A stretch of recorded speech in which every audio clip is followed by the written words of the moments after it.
ever caught yourself saying, I know what I should be doing, I just don't have the time? You want to meal prep, go for a walk, go to bed earlier, drink more water, but somehow the day gets away from you. Here's the thing, we don't think most women have a time management problem. We think they have a priority and energy management problem. Today, we're talking about why your calendar may be one of the biggest predictors of your health and how a few simple shifts can create more space for the things that matter most. Why do we keep going back to quick fixes, even when we know they don't work? Welcome to the Coach's Hotline. Glucose, grit, and grace. Real talk with coaches, no sugarcoating. We're here to help you ditch the diet cycle, stabilize blood sugar, and finally feel at home in your body. Because health isn't about restriction, it's about freedom, energy, and confidence. Let's dive in.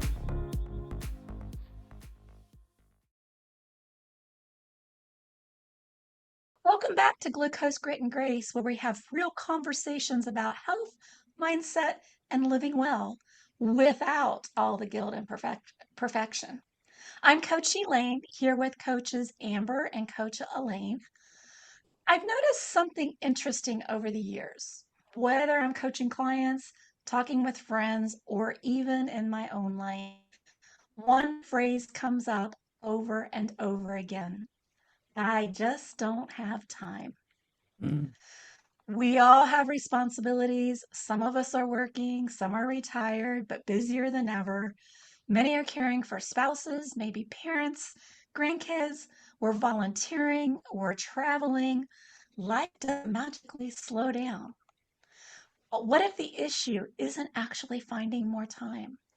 What if it's learning how to intentionally protect the time that supports our health? Today, we're talking about how the way we manage our days affects our energy, our stress, and our eating habits, our sleep, and ultimately our health. This isn't about color coded planners or having the perfect schedule. It's about making your health part of your life instead of something that you squeeze in if there's time left over. So let's start with a question we hear all the time. Why do we all feel like there just aren't enough hours in the day? So think about it. We all get the same 24 hours. We have some people that feel like they accomplish so much in their day, and others that just feel like they're not ticking anything off their list. So, why do we feel like we have no time? What do you guys think? I know for me, I think I've shared this before. I have some fairly severe ADHD. The severity has come to light as I've learned more about it. But one thing that I know about women who have ADHD is that when you talk about priorities, everything is important and urgent. It doesn't mean it Yes. actually is, but in our brains, everything is important and urgent. And so as I sit down to like think about my day, if I have 5 to 10 things that I've got to do today and I perceive them to all be important and urgent, all of a sudden, before I've even started anything, I am feeling incredibly overwhelmed. Like, I don't know how I'm going to get all those things done today. Yeah. What I have learned to do, and I'm still in the process. This is still like a I'm practicing to get better at this thing. But I do need to sit down and look at, okay, is this important and is it urgent? Is it not as important but still kind of urgent? Um, is it not important and not urgent?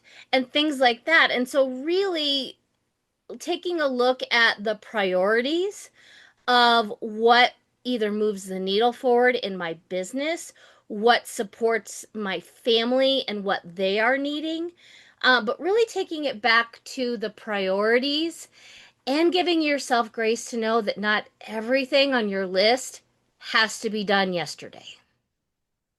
Yeah. That's good. That's really good. I was also thinking, Amber, as you were Mhm. talking, that a lot of us are never really taught how to Yeah. think about our time, right? I mean, even if you think about it, as a child, you were always told what to do, when to do it. As you grew in school, you were told what to do, when to do it. In college, you had a little bit more freedom. And that's kind of when, a lot of people see their lives either start falling apart or come together.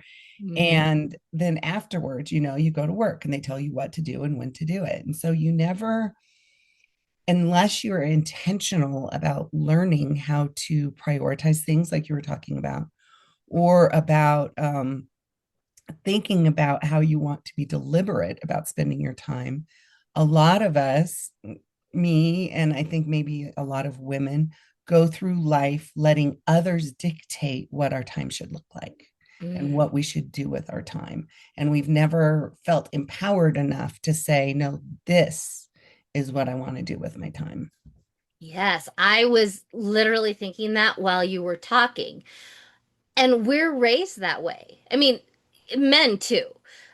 Because when we were in school, there were due dates, right? You had to Mm-hmm. have your homework in by this day. The project was due by this day. The same thing happened in college. Again, we had more flexibility, which is why cramming all night for an exam or for a paper that was due is a true thing that many people, experience. But that external deadline meant something to us. But it was imposed upon us. It was imposed Right. upon us. Right. And what I find very interesting, and I am 100% guilty of this, the deadlines that I set for myself, I don't honor as much as deadlines that others set for me, which I find very Oh. interesting. And I know we talk about mindset a lot. I think it's a lot about mindset. Mhm. Yeah, and I think you're absolutely right, Amber, when you hit the nail on the head there. Because Mm. we don't want to let others down. And we're always about, oh yeah, I can do that for you. I can do that for you. And we want to be helpful. We want to be Mhm. there for our families and our friends or whoever needs whatever it is that they need. Yeah, So, but then a lot of times we have to remember though that if we don't take care of ourselves, we're not going to have the time to spend to take care of others. truth. So, yeah. So, and I think that's really interesting. And we don't schedule ourselves, like you said, the way we Mm-mm. schedule appointments. I know I would never miss my hairdresser's appointment because I know, or my dentist or my doctor, because it's going to take me months to get back in with them again. All right. So, why don't I honor those things for me like I do those types of appointments? And how many times, as Carrie Mentor said, this is an appointment for you that you need to honor, just like you do those other appointments. Yeah. But that's hard. It can be really hard for us to do that. So I think Especially this when is we're not in the habit of right. keeping those promises to ourselves. Yep. Yep. And again, if some, I can tell you that if my son or my grandson would call me and they're like, hey, grandma, hey, mom, can you do this for me? I'm probably going to be right there going, do that for you. 100%. Rearrange all my other stuff and I'll be there because that's who we are. Hmm. So, Yeah. And I mean, on one hand, there's nothing wrong with that. But no, there's there's not. also, it's important still, though, to keep Hmm. in this concept, in the conversation that we're having, to keep your health intentional and planned so that Yes. it gets done, so that you can say yes to those other things, but also um, so that you don't push off the things that you need to do for your health. Right. And I think that's a important distinction. And I think, Amber, you brought it up earlier. What's urgent? So, what is it? If I don't do my exercises, I know that, especially at my age, my mobility can quickly go down if I don't keep those muscles built up. So, I need to do my strength training program. It's not a matter of it's optional. I Mm. feel like at any age, but particularly at this age, it's not optional for me anymore. In order for me to live the life that I want to live in this portion of my life, I have to do those strength training exercises so that I can maintain that mobility and still help other people. So Was I that think always your this, mindset though, Elaine, or is that something that you have learned through doing this program and managing your time? oh, definitely something I've learned. Definitely Hmm. something that I've learned because I can tell you I was always the last, especially, Hmm. and I know I have some more time now since I'm not in corporate. I don't have those corporate deadlines on me right now or ever again. Hmm. So, yeah. So, I mean, if I had a deadline, though, that was one thing. We have to be okay to say, no, I can't do that. Mhm. And that's the hard part, I think, Hmm. is being realistic and saying no. Yes. So I think maybe this might be a good time. What do you guys think about introducing the ideal week? Oh, I love that. Yeah, great idea. Yes, Yeah, that has been life-changing for me and such me too. a learning process all at the same time. Yes, yes. So, what the ideal week looks like, and it's not, I don't know what the word I'm looking for. It's not exactly how your week is going to go prescribed. Okay. It's like if everything fell in line and was in place, what does my ideal week look like? And I can Mhm. tell you when I first did this, I was amazed at really how much free time I had first, and that I could fit this stuff in. And I think that's one thing we realize. So, your ideal week is where you're going to take a calendar and you're going to measure out um, when do I go to sleep? When do I wake up? Okay. And in between that time, between in your day, whatever it is, um, you can map out. So when do you go get your groceries? We always get ours on Sunday, usually around 1 o'clock. It's kind of amazing how that works out. When am I going to exercise? When am I going to do my morning time routine where I want to read my reflections or reflect with gratitude? So you kind of lay that out as to what does your ideal week look like?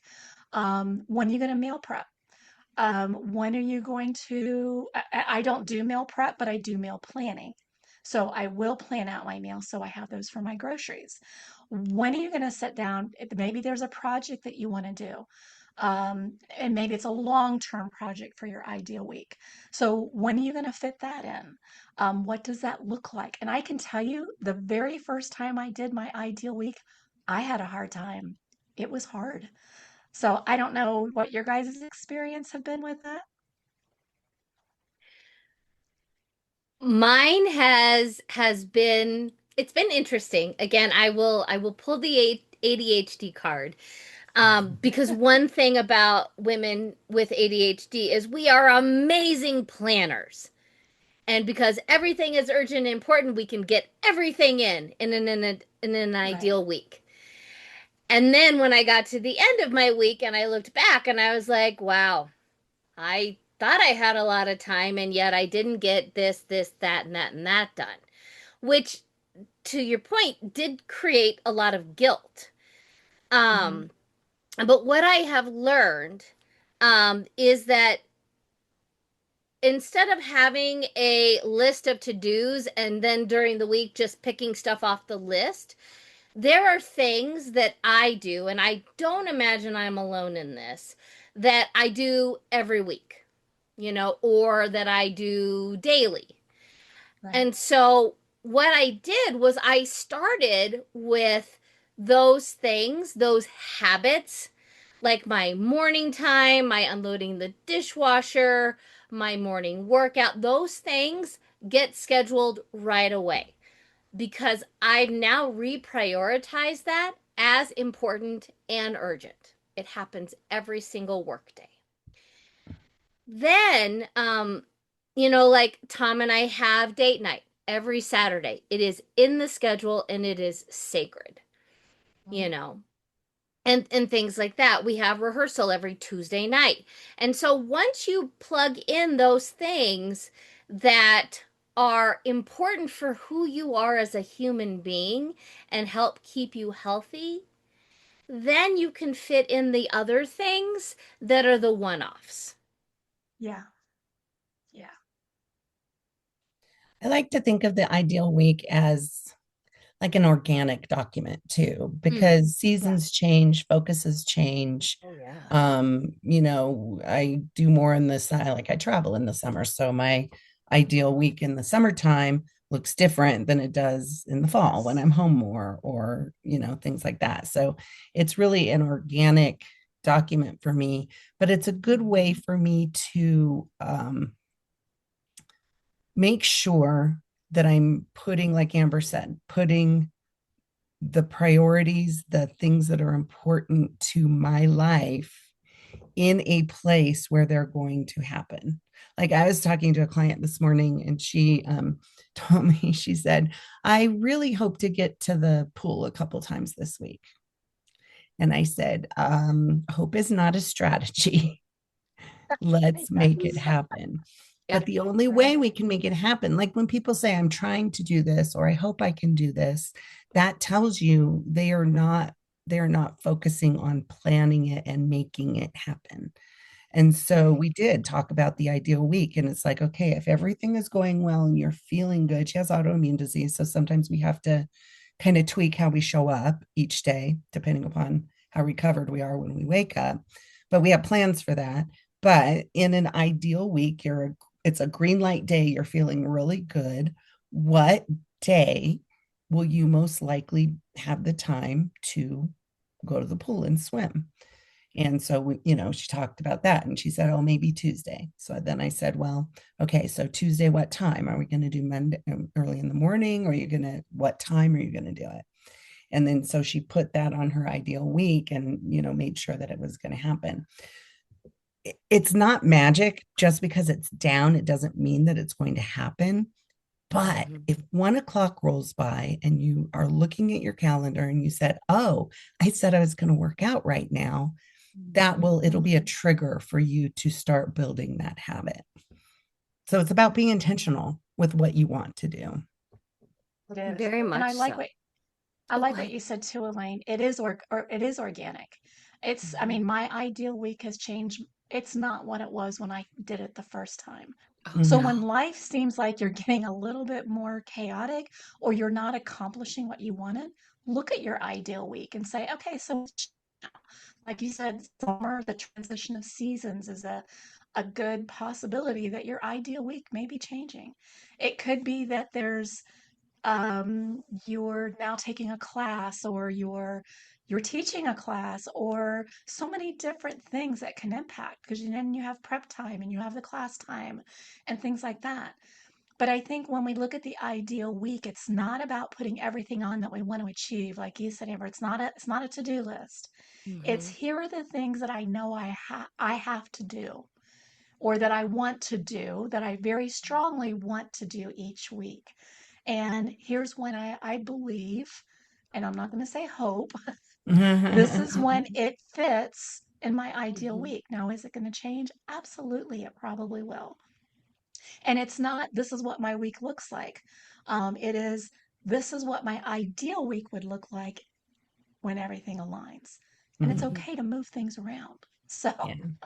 It's a place to start, really. it Yeah. is absolutely, absolutely. Well, and I also think it's important to use grace instead of grit in this because if you've Yes. created an ideal week on a Monday morning that sounded fabulous, and by Friday night you're like, holy crud, I didn't do anything, and you feel overwhelmed, the the answer is not more grit. Right? It's Right, like, okay, I'm gonna right, give myself grace and just say, okay, that was probably not my ideal week because ideal means it kind of works for you, right? right, And right, so then go back to the drawing board and know that you're gonna need to tweak it a lot, potentially. I right. definitely tweaked it. And then I also do change for every season. When the school year got over and summer started, I had a whole brand new routine. Summer is getting ready to be over and school is starting again.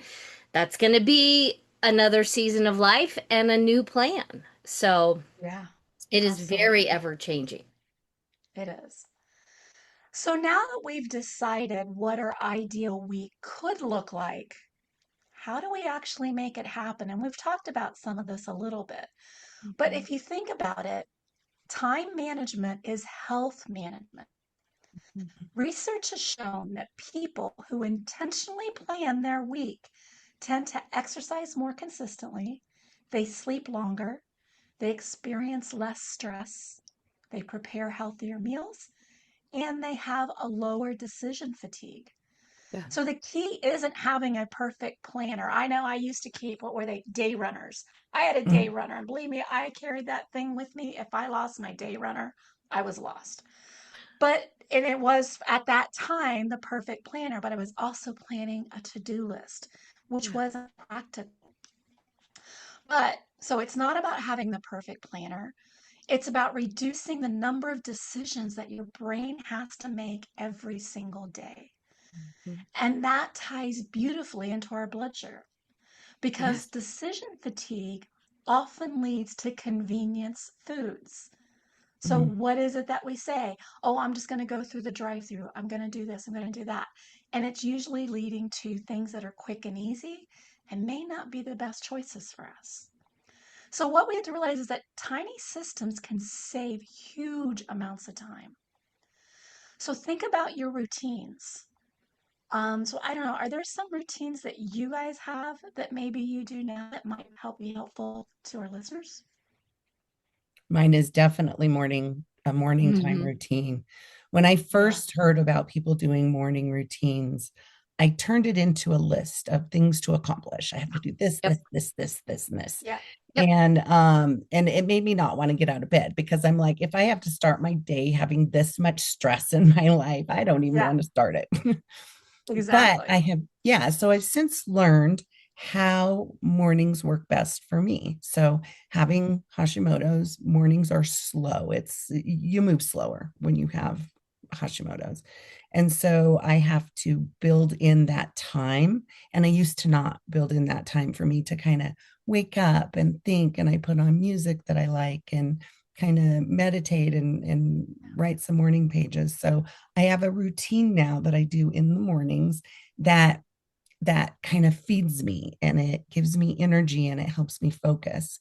And part of that time is I do, devotional and reading and learning, but it's also about looking at my day and seeing what are the big three things that I need to get done and where that is going to fit and what appointments I have. So I'm not, at 10 after the hour, somebody calling me saying, didn't we have a meeting today at 10, at Yeah. the top of the hour. So I feel more in control of that day. I know exactly what needs to be done that day. And so that takes like the ideal week then and makes it focus in that morning time then allows me to focus my day. Yeah. Well, and to add on to that, I really make sure that the things that I want to prioritize for my health happen during a set non-negotiable time. What I mean by that is, I get up in the morning, and while I'm unloading the dishwasher and making protein shakes, I'm listening to affirmations, and that's not for everybody, but I enjoy them. They uplift me in the morning, and then as soon as I get my husband off to work, I work out. Like it's a habit that I'm creating. And then I do some grounding work. And then I come up to my office and I check in with my virtual assistant, and then I can start my day with all of the bits and pieces and the different nuances for that day. But what I have found is because I front load my morning with all of these things, nourishing my body, exercising, it really sets me up for a really productive day. And when I was not in that routine and it was a little bit haphazard, my entire day was haphazard. Yeah. Yeah. Yeah. And I agree with everything you guys said about morning time. I never did it before either. I mean, I had my routine. I would get up, take my shower, eat my breakfast, go to work, or, after I retired, go to my desk, but never really had a kind of a path that I knew I wanted to finish Mhm. things in. So with morning time, though, there's also the concept of a evening routine. that kind of Mhm. gets you set up for the morning, which for me, it doesn't take my morning time is a little bit longer. It's probably at least an and I think it's your morning time can be flexible as to what you consider your morning time. I consider it more my reflections, although in the morning I do my workouts, things like that. But in the evening, I'll kind of check my calendar for the next day and see if there's anything that I need to get ready. Am I going to be out? Do I need to make sure that I have the things here for a lunch? Or just in my mind say, oh, well, I'm going to pack some turkey, some carrots, and some almonds so that I have that. If it's a workout day and I'm going out, so I belong to the rec center. If it's one of those days that I'm going to the rec center, do I have my workout clothes ready? I might lay those out. Um, do I have whatever I thought I was going to have in my meal planning for dinner? Do I need to take some protein out to thaw that? So just a real quick check to end your day can help you set up for a good day the next morning. That's a really good So, point. I love that. Kind of like a yeah, bookend, right? Yeah. it is like a bookend. Absolutely. And I know when somebody said, well, what about a night, an evening? And when that was brought up to me, I was like, well, wait, I already do morning time and that's not, but I can tell you just taking 5 minutes just to look to see what's going on tomorrow. It also helps to set up to say, okay, I know this is now a priority and I can fit it into, whatever I want to do in my morning time. So, so if routines help us protect our health, what keeps us from protecting our time? So your calendars show your priorities. This can be really powerful. If I looked at your calendar from last week, would I know that your health matters? Now, there is no guilt here at all, just awareness. Did you keep those appointments with yourself? I have my rec center exercise classes on my calendar. And I will look at that. Did I go? Did something come up? I will have been in PT, so I can tell you my Friday classes have suffered, but my last session is this week. And so I will be back on there. I know, I'm so excited. But anyway, so think about your boundaries are a health habit. So women are amazing at protecting everyone else's time, Mhm. but not their own. So let's think about that for a minute. Saying yes means you're saying no to something else. Mhm. Yep. And this usually translates to less sleep. Maybe you're not getting your meal prep or meal planning done. Your exercise might be suffering. I know for me, that's the first thing that will suffer. And then most important, your peace of mind. So, what are those boundaries that you're setting that might be hurting you? So, when was the last time you canceled your walk to do something for someone else? How often do we apologize for taking care of ourselves? I think you're So, meddling a little bit, Elaine. It's like feel like I'm at church. No. sorry. But it's so important for people to realize. It And I'm is. I'm just as guilty. I mean, Mhm. I still have times where I'm like, I really can't do this for someone because I have this stuff going on. And you can't have the guilt of saying no. You have to realize, and it's hard. It is Hmm. really hard. So, anyway, I still apologize and feel bad when I will choose myself, taking care of myself over somebody else. yeah. And I've been doing this for 2 years. So I don't think it's something that you can just kind of like snap and shift in your brain. Maybe some people can. I am not that person. But it is a constant reminder of I am valuable and I cannot pour from an empty cup. Mhm. I love that. Yeah. So true. I mean, and think about sometimes I think we have expectations out there of what we think people expect from us. Hmm. Sometimes maybe we need to change those expectations. But I think sometimes they're in our own brain.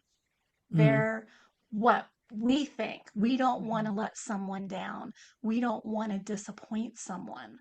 When in reality, it maybe it doesn't make any difference to them, you know, and we're just putting more on it than it really is. So, Well, and the trade-off is we're disappointing and letting ourselves down. Mm-hmm. yes. And so if, somebody's going to be let down. And sometimes it's better to say, okay, I am the priority. I do need to take care of my health because if I don't do this today, what I do today matters in 3 months, Yeah, it for my does. health because it builds. So even when we finally protect time, why does it still seem to disappear? So there's a concept out there called Parkinson's law.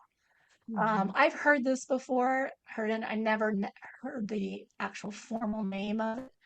But Yeah. basically, what it means is that work expands to fill the time available. So if you tell yourself, I have 2 weeks to do this, okay? I'm going to clean out my closet and I'm giving myself 2 weeks to do this. When do you think you're going to finish it? Day 13 and Probably in 14. exactly. Exactly. Same way with scrolling. You'll be on your phone like, oh, I'm only going to do this for 10 more minutes. I'm only going to do this. What are you really looking for? Do you know? If you're looking for something in research, that's somewhat of a different story, but just watch those rabbit holes. Mhm. Think about your emails. And I can tell you, laundry, it used to take me forever. Now, in my ideal week, laundry is on Sundays. Okay, I've tried to move it to Mondays, it doesn't work. Laundry gets done on Sundays for me. Um, but because I say it has to be done by the time I go to bed on Sunday night, my laundry gets done. Yeah. Mhm. So what are some of those things that you guys think about like with Parkinson's law and how that impacts you? Oh, well, I don't know if this is exactly Parkinson's law, but the conversation has made me think about how I used to live my life when, my son would go off to school and my husband would go off to work, and I would turn on the TV to catch up on the news. And then all of a sudden it was 1 o'clock and I had not done anything because the TV was on.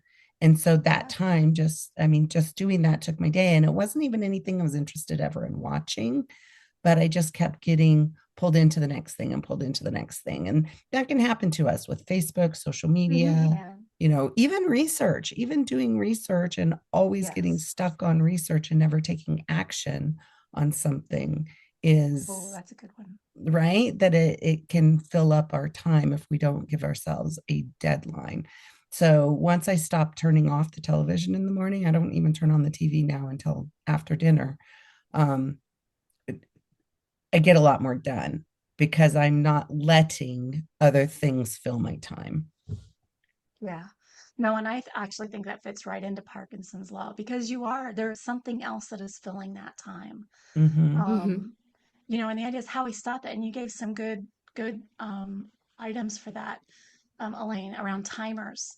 So I know Mm-hmm. I've had to do this and set a timer like on my watch or something to say, I am only going to do this for an hour. Mm-hmm. The time blocking to me, that's a huge, I mean, kind of the same as time, but I am only going to block this amount of time. I know I'll have more to do. I won't be done. But that's where it also takes, you talked about priorities earlier, Amber. Maybe there's 7 different items on this list of things you want to get done, but they're not all a priority. So maybe you can do 1 and 2, and then 3 and 4 can wait till next month. Mm-hmm. So think about that. Think about one priority a day. Elaine, you mentioned earlier about how you kind of look at your 3 big rocks. Maybe you can only get one of those done because it is a big item. That's Mm-hmm. okay. Don't try to take on too much, and Right. stop trying to finish everything. It's great to finish. I love finishing projects. It makes me feel so good. So a lot of times you're going to say, oh, if I just do this, I'll be finished. Oh, well, wait, I'll just do this. And sometimes you just say, no, we'll pick it up tomorrow. Mm-hmm. But That's also where don't that forget, the 1% mindset comes in, right? It's yes, like Mm-hmm. I've worked on it a yes, little bit today, which is because sometimes I won't start a project because I can't finish it, right? It Mm. feels too right. big. But Yep. if I work on it a little bit today, then I've made a step toward doing it. I don't have to finish it. That used to stress me out. having Yeah. to finish something and everything else would fall by the wayside so I could finish this. That's Yeah. not time management either. That's hyper focus. Right. Um, and so just realizing that you've made a step toward and you're doing something instead of nothing. Yeah. Mhm. Leave margin, which kind of goes in with giving Yes. yourself grace. Mhm. Okay. So if we have a phone call, and I don't like to schedule family phone calls necessarily, but I may schedule, say, this 2 hours is time for me to connect with this person or that person. At least make that initial call. But leave yourself margin because you may get on that phone call with a dear friend that you haven't talked to in a while, and maybe it's going to take, but it's okay. So don't think that we're saying be strict, do the timers. When that timer goes off, stop exactly what you're doing. Sometimes you might have to, okay? Mhm. Because you're just going to go down another rabbit hole. So Yes. I want to say give grace, but also remember those timers. Remember some of those ideas of what we're going to do. All right. So closing thoughts. Health doesn't require more hours. It requires more intention. Mm. Yep. So I love ending with something actionable. Instead of changing your whole life this week, which I've tried that before, choose one, schedule a walk, put one bedtime on your calendar, prepare for tomorrow night. Say no once, just once, not asking you to do it all the time, but sometimes you do need to say no and it's okay. Mhm. Create 1 hour in your ideal work that belongs only, I'm sorry, in your ideal week that belongs only to your health. Just 1 hour in that week. The small changes will give you really big results. So I think today's conversation reminds us that taking care of ourselves isn't selfish. It is one of the most responsible things we can do. When we protect time for sleep, movement, preparing meals, slowing down, or simply catching our breath, we're not taking away from the people we love. We're making sure we have the energy, the patience, and health to keep showing up for them. Remember, your calendar isn't just a record where your time went. It's a reflection of what you've had to prioritize and maybe a gentle invitation to think about what deserves a little more space.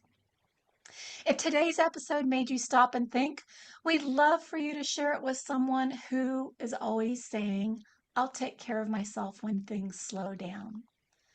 And if you're enjoying these conversations, please subscribe, leave us a review, or share the podcast with someone you love.